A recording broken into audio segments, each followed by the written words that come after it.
Bab 10. Zikir sebagai jalan kembali kepada asal keberadaan.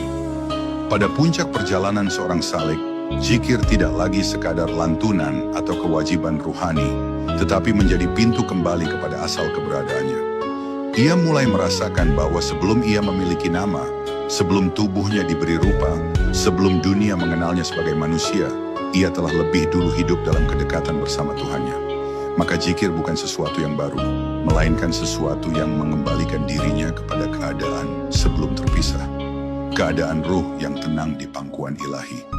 Di titik ini seorang hamba menyadari bahwa seluruh perjalanan bukanlah menuju tempat yang jauh, melainkan kembali kepada kedekatan yang sejak awal sudah ada.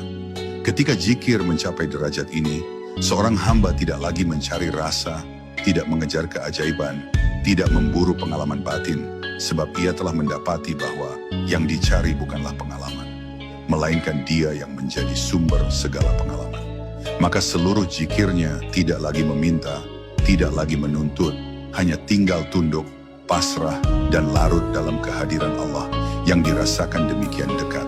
Kehadiran itulah yang menjadi tempat pulang, bukan dalam arti ruang atau arah, tetapi dalam bentuk keterjagaan batin yang menyadari bahwa seluruh kehidupan adalah titipan yang harus kembali kepada pemiliknya. Pada tahap inilah seorang salik memahami makna hakiki dari sabda para arifin, bahwa jalan mendaki menuju Allah sebenarnya adalah jalan turun menuju keheningan hati.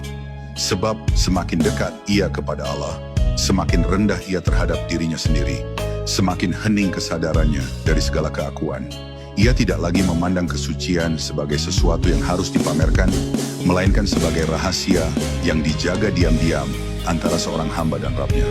Kesunyian menjadi istana tempat hatinya berteduh, bukan karena ia ingin menjauh dari dunia, tetapi karena ia telah menemukan sumber ketenangan yang lebih agung daripada apapun yang bisa diberikan dunia.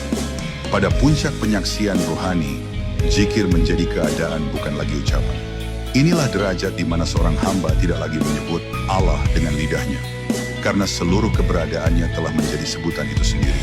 Nafasnya berzikir bahkan tanpa suara, matanya berzikir melalui pandangan yang penuh rahmat, pikirannya berzikir melalui tafakur yang bersih, dan langkahnya berzikir melalui ketundukan terhadap kehendaknya. Ia tidak lagi mengingat Allah. Ia hidup di dalam ingatan Allah, dan disitulah makna tertinggi dari kembali. Bukan pulang ke tempat, tetapi pulang kepada keadaan jiwa yang mengenal siapa Tuhannya. Dan akhirnya ketika seorang hamba telah tiba pada kesadaran ini, ia memahami bahwa perjalanan spiritual tidak berakhir dengan pengetahuan, tetapi dengan pengenalan. Tidak berakhir dengan hafalan, tetapi dengan kehadiran. Tidak berakhir dengan banyaknya lafaz, tetapi dengan lenyapnya jarak antara hati dan penciptanya. Inilah zikir dalam makna terdalam, perjalanan pulang menuju Allah melalui jalan yang ada di dalam diri sendiri, sampai seorang hamba kembali menjadi sebagaimana ia diciptakan. Tenang, lembut, merdeka dari keakuan, dan hanya hidup untuk menyaksikan bahwa tiada yang lebih nyata daripada Dia yang selalu bersama, bahkan sebelum kita sempat menyebut nama.